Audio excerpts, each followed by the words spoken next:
Кутмандуу кечиңиздер менен урматтуу биздин телекөрүүчүлөр, сүйүктүү интернет колдонуучулары жана студиябыздын коноктору Борченов шоуга кош келиңиздер. Албетте, кыргыз телевидениясындагы алгачкы эр жүрөк теледолбоор, бул долбоордо биздин жылдыздар ачылат, чачылат, бар сырларын ачышат жана ошону менен биргеликте албетте бар өнөрүн дагы тартуулашат. Бүгүн бизде майрамдык эфир 23 февраль, андыктан майрамыңыздар менен куттуктайбыз. Албетте, 23 февралды биз мекен сакчылар күнү деп эсептеп келебиз, бирок ошол эле маалда мырзалардын күнү деп да белгилеп келебиз. Ошондон бүгүн биз мырзалар үчүн өзгөчө белекти тартуулаганы турабыз. Себеп дегенде конокторубуз эстрадабыздагы эң чырайлуу, эң сулуу жана эң көп кызыгуу жараткан жана эң башкысы жүрөгү бош бийкечтери. Назарыңыздарда Малика Дина жана Асель Кадырбекова.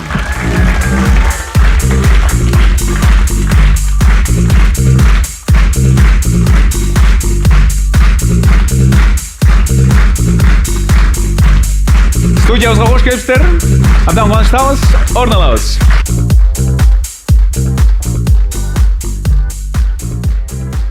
Кандай жетип алдыңыздар? Жакшы. Рахмат. Кандай сон. Хор, даярданган окшойсуздар, Эң сон. Мына майрамдык эфир деп атабыз. 23 февраль. Сиздер кандай белектерди бердиңиздер эле? Эсте каларлык белектер кандай болду эле? Мисалы үчүн көнеси окшош го? Белектер. Носки байпакпы? Билбейм, ар бир эле адамдын байкелеримдин же болбосо көбүнчө эле мындай эркекке эмне керек болсо ошону эле белек бересиң го дейм. Гель для бритья, да? Гель деле болбосо. Асель, кандай белек бердиңиз эле? Эсте каларлык өзгөчө? Чынын айтсам эсте албайм. Көбүнчө эскиче тарбияланып калдым болушум керек. Менин оюмча мырзалар кыздарга белек кылыш керек. Ал эми айымдар болсо тамак жасап, көңүлүн ойлоп, жакшы көрөм деп айтып, апестесек, бул менин оюмча мырзалар үчүн эң чоң белек. Белек алганды жакшы көрөт экенсиз, Эң сон. Абдан конуштабыз. Асель, айтсаңыз, сиз мейкапка канча убакыт каратасыз? Ошон үчүн кеч калдым дебейм. Негизи? Жок, негизи бат эле боенгон аракет жасайм, өзүм боенгондо. Ал эми башка визажисттердин колуна туш болуп келип калганда, алардын тажрыйбасына жарашыктуу болот да. 1 саат 40 мүнөт же болбосо жарым саатта деле боегон визажисттер бар. Чач жасалга канча убакыт алат? Жарым саат. Жарым саат. Кийинүү, жасануу? Ар кандай кечинде даярдап коебуз, мына кыздар отурат, баары эле билет. Кээде кийин болсо дагы мындай орустар айтып коет го, нечего надеть. Ошондо бул башаламан 1 саат, 2 саат, 3 саат кетет. Себеби эмне үчүн мен муну айтып атам? Сиз биздин телеканалдардын биринде таңкы эфирдин алып баруучусу да болуп иштейсиз. Ошондо саат 7-де башталат. Сиз уктайсызбы? Же канчада турасыз? Мен өзүм негизи абдан кеч жатам, 2-3-4дө жатам. Эфир убагында 1 саат уктаган аракет кылам. Мен дегенде келбетиң татынакай болуп туруш керек да. Ошондуктан 2-де жатып, кээде 5-те турам. Анан эфирге саат 7-де чыгып калам. 3 саат жетиштүү кайра калыбына келиш үчүн. Ооба. Кандай сон, кандай жакшы. Малика, буюрса мына жаңы дем менен чыгармачылыкка, өнөр жолуна кайтып келдиңиз. Анан кийин кызыңыз чоңоюп калды болуш керек. Баса кызыңызды ким карап атат, кандай? Кызым апамдын жанында. Анткени апам деле мен ошо чыгармачылык жака кайра кайтып келгенимди көрүп, кайра иштеп атканымды көрүп, мен үчүн бул чоң бакыт. Кызым, сен иштешиң керек. Мен бар кезде сен просто не переживай, бар иште деди. Ошон үчүн мен кызым ар дайым апамдын жанында. Бирок кээ бирде сагынышып, кандай десем, өтө сагынып кеткен кезде мен апамдын жанына барып, апамды бир сыра көрүп, кызымды да көрүп анан кетем. Демек сиздерден вау чыгармаларды күтсө болот, жеңтүрүнүп, толуккандуу берилип иштегени келиңиз. Кош келипсиз. Кубанычтабыз абдан. Акыркы жаңылыктарга таянсак, Асель, сиз Мандарин аттуу кинотасмада роль жаратыптырсыз. Ошол эле маалда сизге суроо, Малика, сиз киного качан чыгасыз? Киного тартылган да, Малика. Көп жолу. Ал жагынан жакшы сунуштар түшсө планда бар. бирок азырынча мен ошо клип жагына, ыр жагына көбүрөөк иштейин деп чечтим. Андай да болушу мүмкүн, бирок ушул эфирден кийин менимче Малика көпчүлүк режиссерлордун көзүнө түшөт болуш керек. Себеп дегенде азыр ушул жерден Маликанын актердук чеберчилигин сынайбыз. Азыр сизден тапшырма экранга карашыбыз керек. Ал жерде кайсы бир кино тасманын бир бөлүгү болот. Сиз дал өзүндөй кылып майын чыгара, жеткире аткарышыңыз керек. Ошондуктан жөн эле карап отурбайбыз, ошол эле маалда эмоцияларды бардыгын жаттап калганга аракет кылабыз. Даярбызбы, Малика? Келиңиздер. Көңүлүңүздөрдү экранга буралы. Қан манастын тұқымы ушинтип артқа качат беле. Тизе бүккөнчө тик туруп өлгөнүбүз артык эмеспи? Илгертен кыргыз качан төшөктө жатып өлчү эле. Кыргыз уулу үчүн найзанын учунда, кылычты мизинде өлгөндөн артыгы эмне бар эле? Андемесе толук көңүл Маликага болсун. Биз колдоп туралы. Мен кыргыз төшөктө качан жатып өлчү эле дегенден башка эчтекени не запомнила. Айырмасы жок, импровизация. Шыктандырыш керек. Эркектер, мырзалар. Камераны карап туруп, келеңиз чоңураак кылып туруп атайын. Текст берип койсоңор дейсиз. Тексти жок, сиз өзүңүздөн чыгыш керек. Бул жүрөктөн чыгыш керек. Кеттик. Баштадык.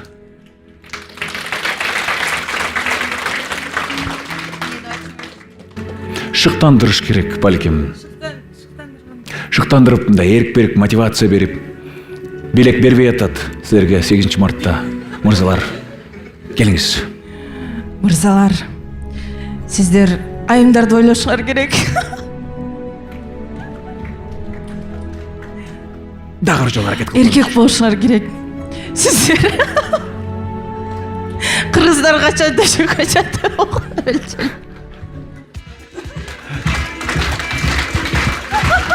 Мен бир нерсе айтып кетейинби? Мен ошол жакын арада клип тарттым да, ошол жерде да ойнош керек болуп калып, мен ошол жерде именно ошол ойной турчу жерди ушинтип тарткам да, примерно билип калдыңар. Кечке каткырыр, кечке күлөр. Эч нерсе эмес. Азыр болсо, урматтуу телекөрүүчүлөр, урматтуу биздин интернет колдонуучулар, Асель Кадырбековадан мастер-класс. Мастер-класс, мастерден. Сиздер жана ошондо жогорудагыдай эле эпизод беребиз. Сиз дал өзүндөй кылып кайталашыңыз керек. Даярбызбы? Көңүлүңүздөрдү экранга урабыз. Ал сени албайт да? Алат. Ал башка кызды алат? Ал башканы алса эмне аласың? Ал bir türlü var. Асель?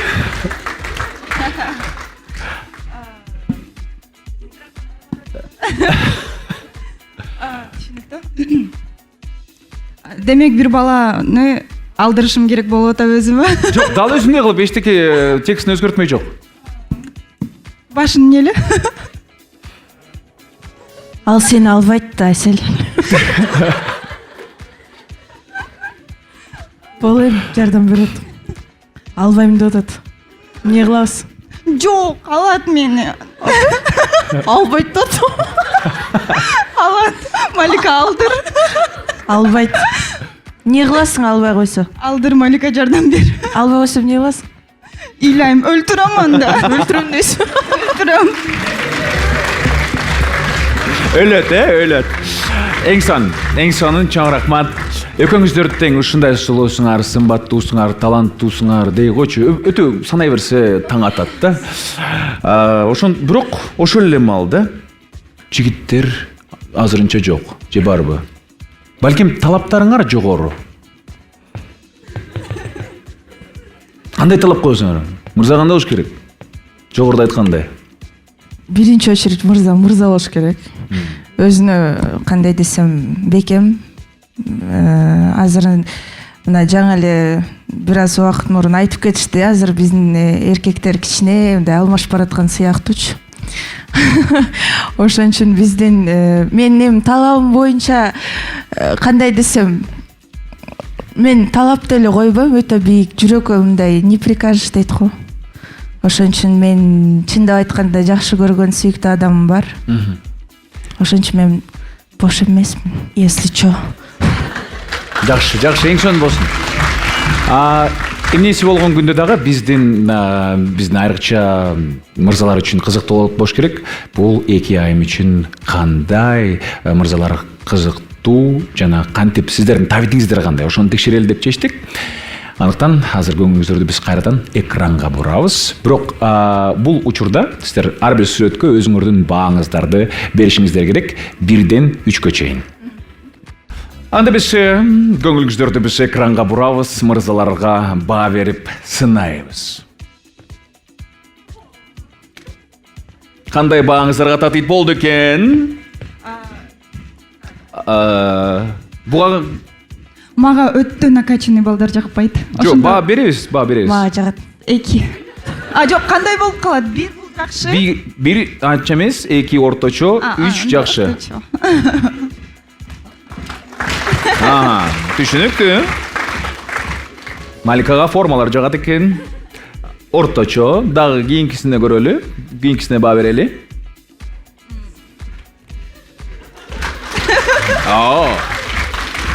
Бизнес класстагы мырза экен, э? Бул кандай мырза?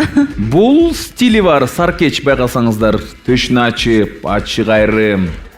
Өтө ашыкча эркек үчүн деп ойлойм. Орточо. Малика. Ан менен бирге бул мырза ичпейт дагы, чекпейт дагы экен. Баа өзгөрөбү? Анда дароо 3кө көтөрүлдү. Сиздики 3 бойдон. Кармап турабыз. Билесиздерби, мунун жада калса чоң бизнеси дагы бар экен. Бирок гей дебеңизчи. Бирок сиз айтмакчы жигити дагы бар экен. Мынайке. Бир кетиштүү дароо. Тилекке каршы кээде ушундай да төгөрөгө төп келишкендердики ушундай болуп калышы мүмкүн экен. Уланталы. Кезектеги мырзага баа беребиз. Жашнага экен жигити.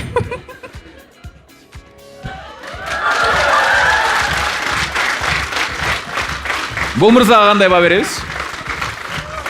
3. Уялбайм. Берерим да. 33. 33. Эң жогорку баа. Бул Борчанов шоу, биздин конокторубуздун мырзаларга болгон табитин билдик. Эми өзүңүздөрдү дагы текшергибиз келип турат. Сиздерден кандай келин чыгышы мүмкүн? Ошондуктан бизде жаңы конкурс «Мыкты келин» аттуу конкурс жаралат. Ал үчүн уруксат этсеңиздер бизге реквизиттерди алып келсеңиздер болот. Ломаете голову над тем, как провести мероприятие?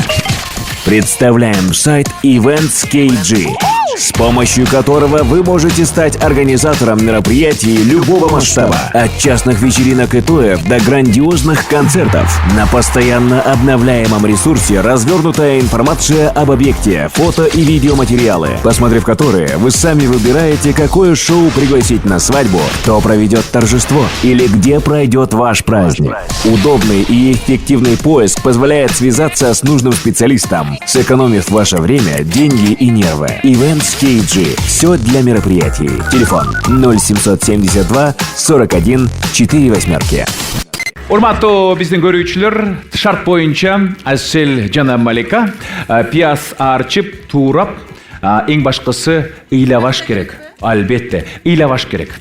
Ал эми биздин кыздарыбыз пияз арчыгыча мен сиздерге бир кызыктуу бир жакшы окуяларды айтып берейин. Мисалы үчүн, бул кайгылуу видеого сиздердин назарыңыздарды бурам.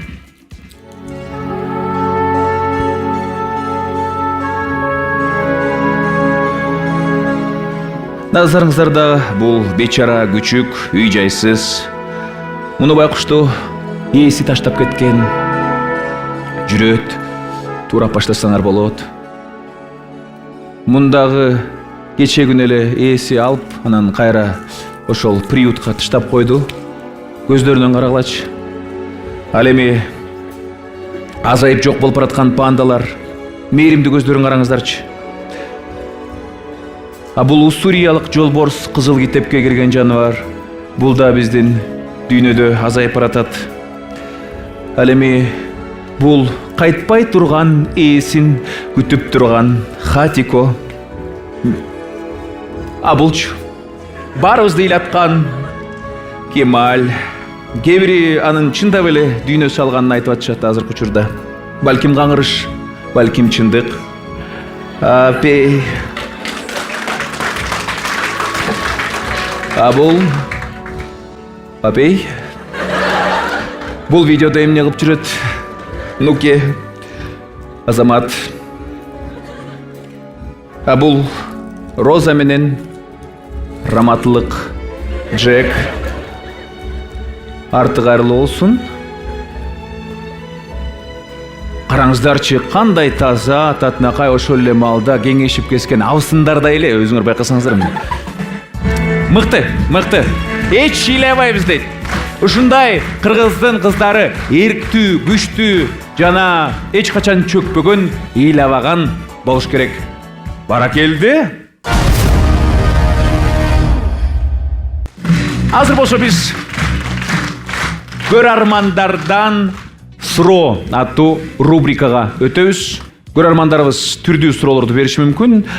Сиздерге дагы беришет болуш керек. Андыктан так даана жооп бериңиздер. Биринчи суроо Асель үчүн. Асель, сиз эмнеге үнүңүз жок болсо деле ырдай бересиз дейт. Эң негизгиси, мен оюмча ар бир ырчынын өзүнүн угарманы болот деп ишенем. Жана мен эмне кылбайын, мен өзүм үчүн кылам. Жана аны уккан инсандар да бар. Кимге жакпаса, мен оюмча мындай өзүн мажбурлап укпай эле коюшун суранам. Кийинки суроо. Сейитбек Official аттуу мырза жазыптыр. Азыр деле Нурланды кызганасыңбы дейт. Мурда эле кызганбачумун, азыр деле кызганбайм. Чын эле. Жана соңку суроо Маликага. Канчадасың? 22-де. Анан качан күйгө чыгасың дейт. Качан күйгө чыгасың? Маликага суроо, мага турмушка чыгат бекен, айтып койчу. Нурислам 45-66 дейт. Мен даярмын дейт. Нурислам 45-66 кемде деп жооп берели? Андан көрө эме тиги башка варианттарды ойлонуп көрсүнчү. Жакшылап ойлонуп көрсүнчү, пожалуйста. Себеп? Мен азыр турмуш курууга кайрадан даяр эмесмин. Биринчиден, экинчиден мага убакыт керек, үчүнчүдөн мен сүйүктүү адам бар деп айтпадымбы? Чоң рахмат. Бактылуу болуңуздар. Биздин колдонуучулар эле эмес, биздин студиябыздын коноктору дагы өз суроолорун узата алат. Эки сулууга анда эмесчи аларга кезек берели. Сиздерге бере турган суроом, экөөңүздөргө тең. Бүгүн эң акыркы күнүңүздөр болсо эмне кылмаксыздар? Рахмат. Зачем вы так жестоко? Не кылмаксың Асель? Мен апамдын жана кызымдын жанында болмокмун. Эң акыркы күнүм болсо, анда биринчиден кимди капа кылсам ошодон кечирим сурап чыкмакмын баарына. Анан кийин өзүм жакын инсандарымдын жанында болмокмун. Эң сонун. Мен Асель эжеге суроо берейин дедим эле. Сиздин талантыңыз бар, сыйлайбыз, үнүңүз бар. Анан мен бере турган суроом, сиз өзүңүздү көбүнчө кара пиар менен пиарлайсызбы, ушул туурабы?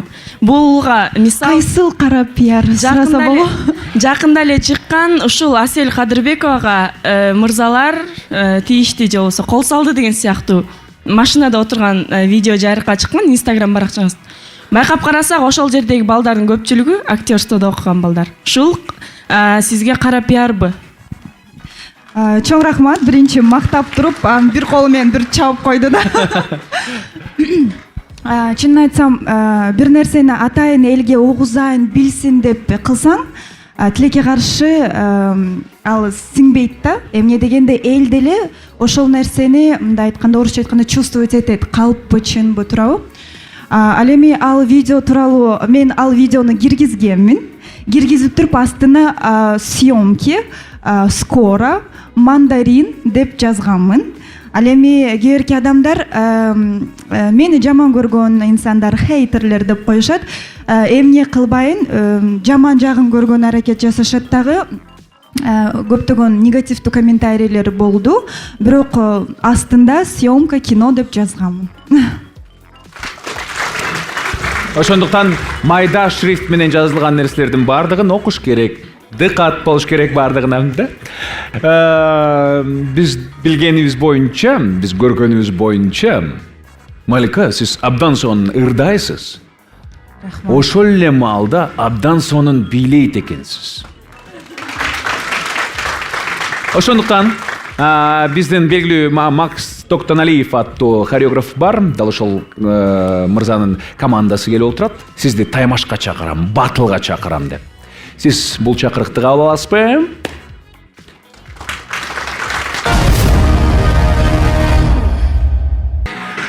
Урматтуу көрүүчүлөр, мындайды көрөлек болчусуздар. Бүгүн ырчылар менен бийчилер карама каршы, бетме бет таймашат, бирок бий боюнча таймашат. Бий боюнча таймашат, шарт боюнча кыздар сулуулар. Биздин бийчилерибиз сиздерге бир кайсы бир стилди көрсөтүп берет. Сиздер дал өзүндөй кылып, балким андан ашыгыры менен аткарып беришиңиздер керек. 3 раунд бар, албетте 3 раунд. Анда эмесе биринчи раундту кыздар баштап берсин.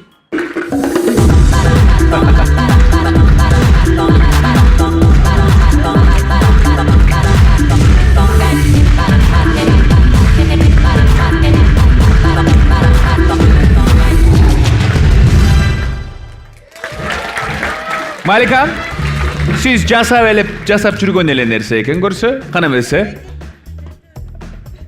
Өтүгүңүз ыңгайлуу болбой атат. Ой, келиңиз, аракет кылып көрүңүз.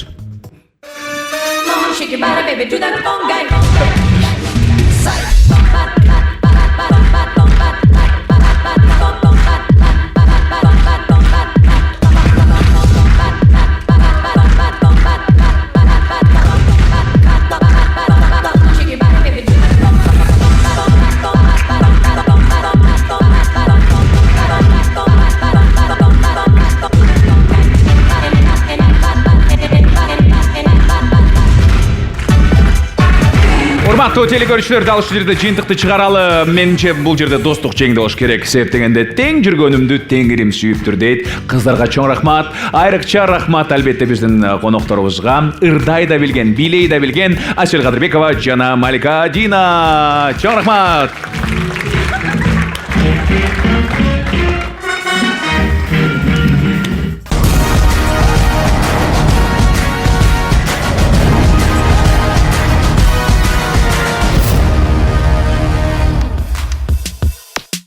Лайфка каптал, лайкты бас, спикер жаз.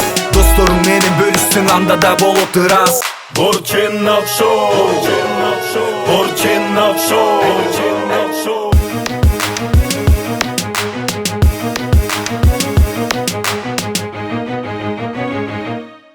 Шешеңимен. Туугандар, чоң рахмат барыңыздарга. Айта кетчү нерсе, колумдагы сертификат Билим экспорт Кытай тилин окутуу борборунан 1 айлык сертификат. Андыктан бекер окуйм, үйрөнөм, канча тил билсең, ошончо дил билесиң деген биздин көрүүчүлөр болсо, сөз түрдө комментарий жазгыла. Эң жакканына албетте биз бул сертификатты тапшырабыз. Жана жекшемби күнү көрүшкөнчө аман болуңуздар.